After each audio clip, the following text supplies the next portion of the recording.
नमस्कार दोस्तों, यह कहानी एक खूबसूरत विधवा महिला और 3 साधुओं की है। जब वह जीवन के कठिन दौर से गुजर रही थी, तब 3 साधु उसके जीवन में आए और उनकी बातों को स्वीकार किया, जिससे उनका जीवन खुशहाल बना और सुखी से जीवन बिताने लगा। आप सभी का डिवोशनल स्टोरी में स्वागत है। गांव का नाम था सुखपुर, जो चारों ओर हरियाली से घिरा हुआ था। वहां की आबादी ज्यादा नहीं थी, लेकिन लोग एक दूसरे से परिचित थे। उसी गांव में सावित्री नाम की एक महिला, जो अपने पति विनीत के साथ छोटे से घर में बहुत खुश थी। उसका जीवन एक आदर्श गृहिणी की तरह था। वह सुबह जल्दी उठकर घर का सारा काम निपटाती, फिर अपने पति के साथ खेतों में काम करती। उसकी मेहनत और स्नेह से घर में हमेशा सुख शांति बनी रहती। लेकिन भाग्य को यह सुखद जीवन रास नहीं आया। सावित्री का संसार तब उजड़ गया जब एक दिन विनीत खेत में काम करते हुए एक विषैले सांप का शिकार हो गया। सांप ने उसके पैर में काट लिया और कुछ ही घंटों में उसके शरीर में जहर फैल गया। गांव के लोग झाड़ फूंक और घरेलू उपचारों में लगे रहे, लेकिन कुछ भी असर नहीं हुआ। अंततः विनीत की मृत्यु हो गई। यह खबर सुनते ही सावित्री पर मानो बिजली गिर पड़ी। वह पति के शव से लिपटकर रोने लगी। उसकी आंखों से आंसू रुकने का नाम ही नहीं ले रहे थे। गांव की महिलाएं उसे समझाने आईं, लेकिन उसकी हालत देख सबका मन द्रवित हो गया। उसका पूरा संसार ही खत्म हो चुका था। वह सोच भी नहीं सकती थी कि अब उसके जीवन का क्या होगा। उसकी दुनिया का केंद्र ही छिन गया था। पति की मृत्यु के बाद सावित्री के लिए दुनिया पूरी तरह बदल गई।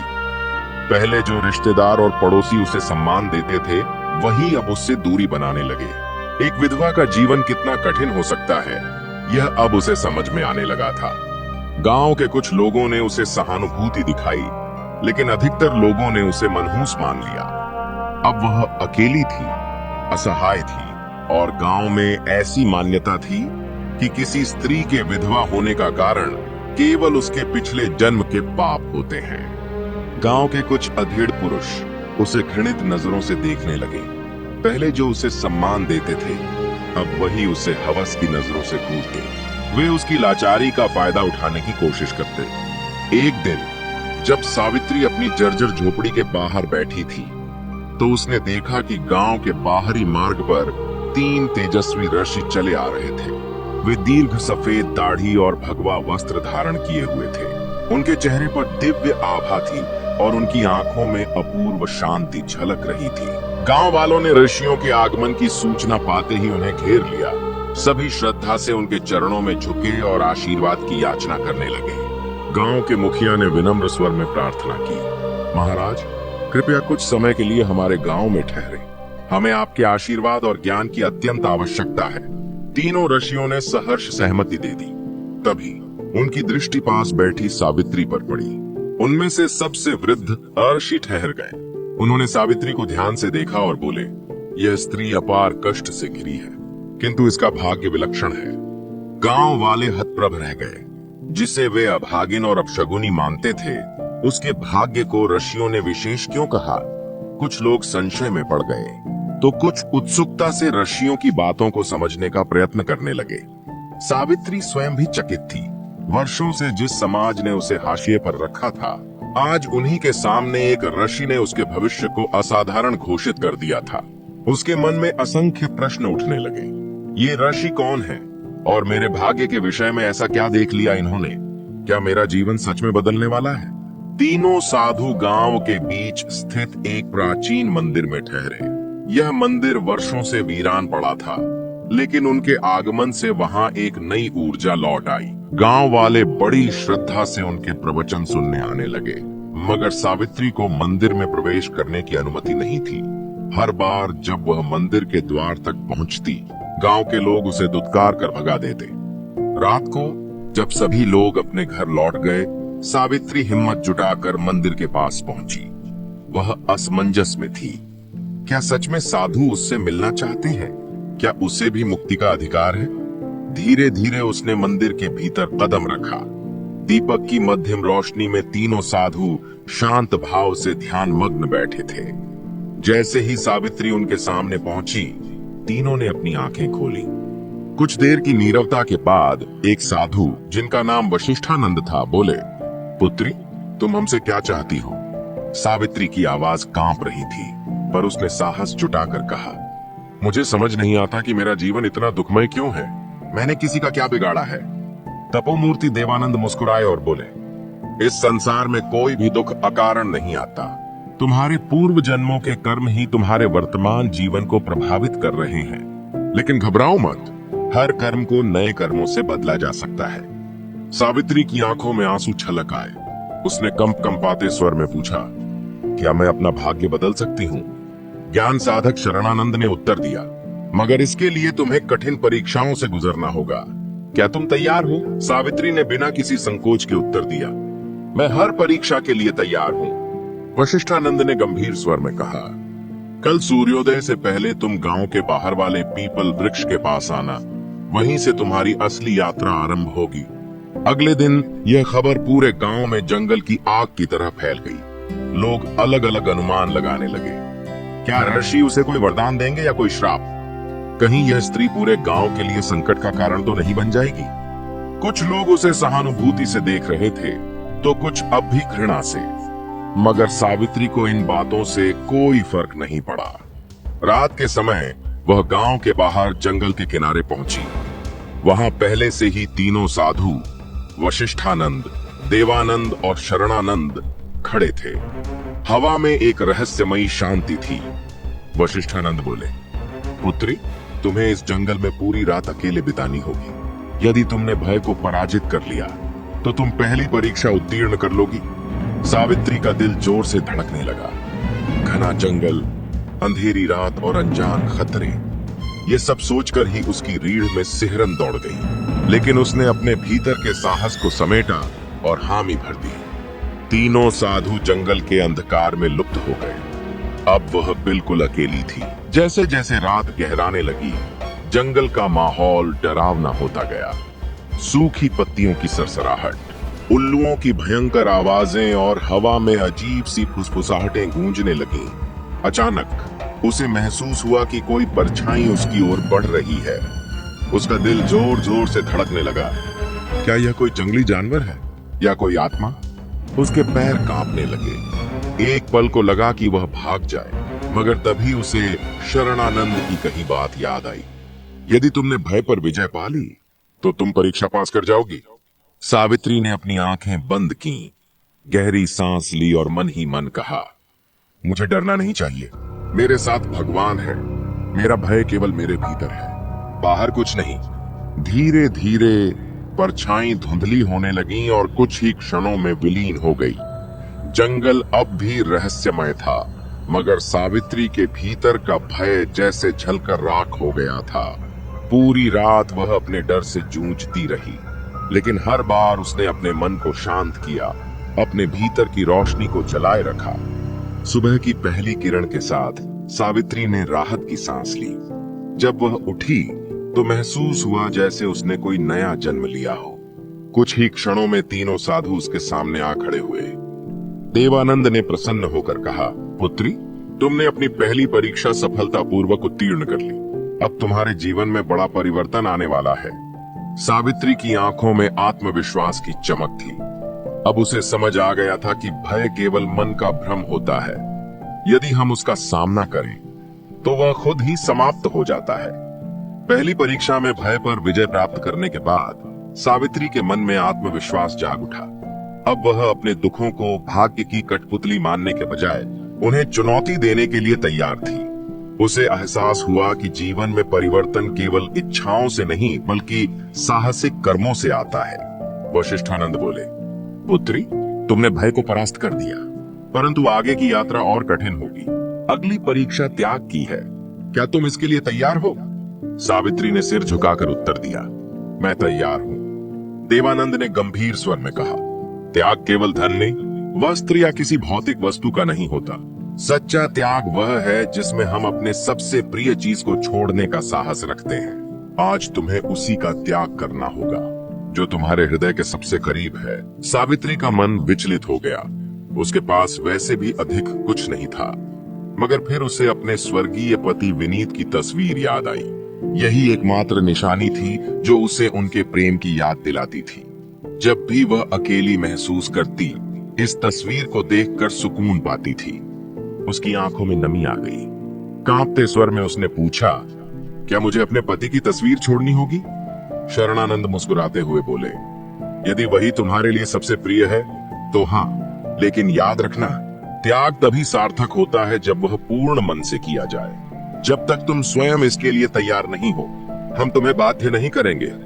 सावित्री गहरे विचारों में डूब गई। यह तस्वीर उसके अतीत की अंतिम स्मृति थी। क्या वह इसे छोड़ सकती है? क्या यह त्याग सही होगा? मगर फिर उसे एहसास हुआ कि यह तस्वीर केवल उसे बीते कल से बांध कर रख रही थी। वह हर रोज इसे देखकर उसी दर्द में डूबी रहती थी, उसी अधूरे प्रेम की पीड़ा को दोहराती थी। यदि उसे आगे बढ़ना है, यदि उसे अपने जीवन को नए सिरे से संवारना है, तो उसे अतीत से मुक्त होना ही होगा। उसने अपनी आंखें बंद की, गहरी सांस ली और फिर दृढ़ स्वर में कहा, मैं तैयार हूं। वशिष्ठानंद बोले, तो जाओ और इस तस्वीर को गांव के तालाब में प्रवाहित कर दो। सावित्री गांव लौटी और अपनी झोपड़ी में जाकर एक पुराने संदूक को धीरे से खोला। उसके भीतर वर्षों से सहेजी गई एकमात्र निशानी थी, उसके स्वर्गीय पति विनीत की तस्वीर। कांपते हाथों से उसने उसे निकाला और गहरे भाव से निहारा। उसकी आंखों में आंसू थे, मगर मन में अब संकल्प था। गांव के कुछ लोगों ने उसे तालाब की ओर जाते देखा और फुसफुसाने लगे, ये पागल हो गई है, अपने पति की निशानी क्यों फेंक रही है? कहीं इन ऋषियों ने इसे भ्रमित तो नहीं कर दिया? लेकिन सावित्री ने किसी की भी ओर ध्यान नहीं दिया। वह धीरे धीरे तालाब के किनारे पहुंची, जहां पानी की लहरें शांत थीं। उसने तस्वीर को दोनों हाथों में थामा और एक आखिरी बार उस चेहरे को देखा जिससे उसका पूरा जीवन बंधा हुआ था। यह केवल एक तस्वीर नहीं थी, यह उसके सुख ही, उसके दर्द और उसके अतीत का प्रतीक थी। धीरे धीरे उसने तस्वीर को जल में प्रवाहित कर दिया। जैसे ही तस्वीर पानी में डूबी, उसे महसूस हुआ कि वर्षों से जो एक अदृश्य भार उसके हृदय पर था, वह अब समाप्त हो गया। एक अजीब हल्कापन उसके भीतर भर गया, मानो वह किसी अदृश्य बेड़ियों से मुक्त हो गई हो। अब वह केवल अपने भविष्य की ओर देखना चाहती थी। जब वह जंगल लौटी, तीनों साधु वशिष्ठानंद, देवानंद और शरणानंद पहले से ही वहां उसका इंतजार कर रहे थे। उनकी आंखों में संतोष झलक रहा था। देवानंद बोले, पुत्री, तुमने त्याग की परीक्षा भी सफलतापूर्वक उत्तीर्ण कर ली। अब तुम उस बंधन से मुक्त हो चुकी हो जो तुम्हें अतीत से जोड़े हुए था। सावित्री ने महसूस किया कि उसका मन अब पहले से अधिक शांत और मुक्त था। वह मुस्कुराई, एक ऐसी मुस्कान जो आत्मविश्वास और दृढ़ता से भरी थी। शरणानंद ने गंभीर स्वर में कहा, अब तुम्हारी अंतिम और सबसे कठिन परीक्षा शेष है। यह परीक्षा न केवल तुम्हारी शक्ति को परखेगी, बल्कि तुम्हारे आत्मज्ञान को भी उजागर करेगी। सावित्री ने बिना किसी संकोच के सिर झुकाया और दृढ़ स्वर में कहा, मैं तैयार हूं। तीनों साधु सावित्री को लेकर एक ऊंची पहाड़ी पर स्थित प्राचीन मंदिर में पहुंचे। यह मंदिर कभी महान तपस्वियों की साधना स्थली था, मगर अब वहां वीरानी छाई थी। हवाओं में रहस्य था, वातावरण में एक गहरी शांति। वशिष्ठानंद ने मंदिर के द्वार पर खड़े होकर कहा, अब तुम्हारी आत्मा की परीक्षा होगी। तुमने भय और मोह को त्याग दिया, लेकिन अब तुम्हें यह सिद्ध करना होगा कि तुम केवल अपने लिए नहीं, बल्कि दूसरों के लिए भी जी सकती हो। सावित्री ने प्रश्न किया, मुझे क्या करना होगा? देवानंद गंभीर स्वर में बोले, गांव में एक वृद्ध महिला रहती है जिसका कोई सहारा नहीं है। वह बीमार और भूखी रहती है। तुम्हें अपनी झोपड़ी उसे सौंपनी होगी और अपना सारा भोजन भी उसे अर्पित करना होगा। सावित्री चौंक गई। उसकी झोपड़ी भले ही छोटी थी, मगर वही उसकी एकमात्र शरण थी। वह अपना घर छोड़कर कहां जाएगी? इससे पहले कि वह कुछ कहती, शरणानंद आगे बोले, इसके बाद तुम्हें 7 दिन जंगल में रहकर तपस्या करनी होगी, बिना भोजन और जल के। यह परीक्षा तुम्हारे धैर्य, संकल्प और समर्पण की होगी। यदि तुम इसे पूरा कर लेती हो, तो तुम्हारी आत्मा सच्ची मुक्ति की ओर बढ़ेगी। सावित्री स्तब्ध रह गई। अब तक की परीक्षाएं कठिन थीं, मगर यह परीक्षा असंभव लग रही थी। क्या वह अपना घर और भोजन छोड़ सकती थी? क्या वह 7 दिन बिना कुछ खाए पिए जीवित रह सकेगी? मगर फिर उसे ऋषियों की बातें याद आईं। सच्ची शक्ति शरीर में नहीं, मन में होती है। यह उसका अंतिम परीक्षण था। उसे यह भी पार करना था।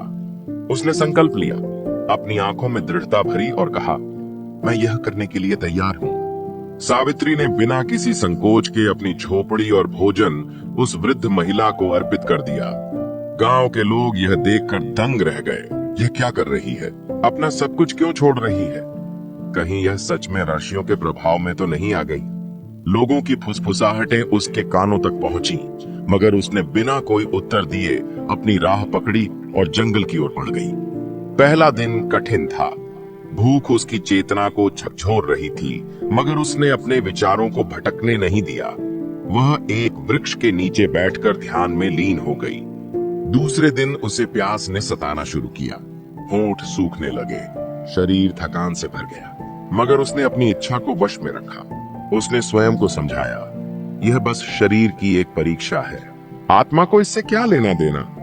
तीसरे दिन उसका शरीर कमजोर होने लगा, पैरों में कंपन था, मगर मन अब भी अडिग था।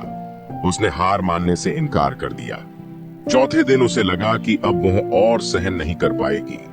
सिर चकराने लगा, दृष्टि धुंधली होने लगी, मगर तभी उसे ऋषियों की बातें याद आईं। सच्ची शक्ति शरीर में नहीं, मन में होती है। यह सोचते ही उसे अपने भीतर से एक ऊर्जा का प्रवाह महसूस हुआ। उसने अपनी चेतना को शरीर से अलग कर ध्यान में प्रवेश किया। पांचवें और छठे दिन तक वह पूरी तरह ध्यान में डूब चुकी थी। अब उसे भूख प्यास का अनुभव ही नहीं हो रहा था। यह कोई साधारण अवस्था नहीं थी, यह आत्मा की गहराई में उतरने की स्थिति थी। सातवें दिन जब सूरज उगा तो कुछ अद्भुत हुआ। सावित्री की आत्मा एक नई ऊर्जा से भर उठी। उसे ऐसा प्रतीत हुआ कि वह अब केवल एक साधारण स्त्री नहीं रही, बल्कि किसी दिव्य शक्ति से जुड़ चुकी है। सातवें दिन जब सावित्री ध्यान मग्न थी, तब अचानक वातावरण में एक दिव्य आभा प्रकट हुई। हल्की हवा चलने लगी, पत्तों की सरसराहट जैसे किसी दिव्य संगीत का आभास करा रही थी। धीरे धीरे तीनों साधु, वशिष्ठानंद, देवानंद और शरणानंद, उसके सामने प्रकट हुए। वशिष्ठानंद ने उसे गहरे प्रेम और गर्व से देखा और बोले, पुत्री, तुमने अपनी अंतिम परीक्षा भी सफलतापूर्वक उत्तीर्ण कर ली। अब तुम केवल एक विधवा नहीं, बल्कि एक सशक्त आत्मा बन चुकी हो। सावित्री की आंखों में श्रद्धा के आंसू छलक पड़े, मगर इस बार वे दुख के नहीं, बल्कि आत्मसंतोष के थे। देवानंद ने आगे कहा, अब तुम्हारे भीतर वह शक्ति है जिससे तुम न केवल अपना बल्कि दूसरों का भी जीवन बदल सकती हो। तुम अब अपने भाग्य की स्वामिनी हो, जो दूसरों को भी उनके अंधकार से निकालने में सक्षम है। सावित्री ने महसूस किया कि उसकी आत्मा अब हल्की हो गई थी। वह वही स्त्री थी, मगर अब उसमें एक दिव्य तेज था। शरणानंद ने अपने दोनों हाथ उठाए और आशीर्वाद देते हुए कहा, हम तुम्हें आशीर्वाद देते हैं कि अब से तुम्हारा जीवन सुख, शांति और सम्मान से भरा रहेगा। तुम्हारा यह तपस्या केवल तुम्हारे लिए नहीं थी, बल्कि यह पूरे संसार के लिए एक संदेश है कि हर आत्मा में असीम शक्ति है, बस उसे पहचानने की आवश्यकता है। जैसे ही उन्होंने यह कहा, सावित्री के चारों ओर एक दिव्य प्रकाश फैल गया। ऐसा लगा मानो पूरा ब्रह्मांड उसके भीतर की शक्ति को स्वीकार कर रहा हो। सावित्री ने धीरे धीरे अपनी आंखें खोली। अब वह पहले से अधिक तेजस्वी, अधिक शांत और अधिक सशक्त महसूस कर रही थी। वह अब केवल एक साधारण स्त्री नहीं रही, वह एक प्रेरणा बन चुकी थी। जब सावित्री गांव लौटी तो लोग उसे देखकर चकित रह गए। वह अब पहले जैसी नहीं थी। उसकी चाल में आत्मविश्वास था, उसकी आंखों में अद्भुत तेज था और उसके मुखमंडल पर शांति की दिव्य आभा झलक रही थी। वह अब कोई तिरस्कृत विधवा नहीं थी, बल्कि एक तेजस्वी, आत्मनिर्भर और सशक्त नारी थी। गांव के वही लोग जो कभी उसे अपशगुनी मानते थे, आज श्रद्धा से उसके चरणों में झुक रहे थे। उन्होंने उसे सम्मानित किया और अपने मार्गदर्शक के रूप में स्वीकार किया। अब वह केवल सावित्री नहीं थी, वह माता सावित्री बन चुकी थी। उसकी यात्रा अब एक नई दिशा में बढ़ चुकी थी, एक ऐसी दिशा जहां वह दूसरों के लिए प्रकाश बनकर उनका मार्गदर्शन करेगी। दोस्तों, यह कहानी हमें सिखाती है कि परिस्थितियां कितनी भी कठिन क्यों न हो, यदि हमारे भीतर साहस, आत्मसंयम और सेवा का भाव है तो हम अपने भाग्य को स्वयं बदल सकते हैं। दोस्तों, मुझे उम्मीद है कि इस कहानी से आपको कुछ सीखने को मिला होगा। अगर वीडियो अच्छी लगी हो तो वीडियो को लाइक और कमेंट में जय माता दी अवश्य लिखें। हम आपसे मिलते हैं किसी और नई वीडियो में। तब तक के लिए अपना ख्याल रखना। जय माता दी।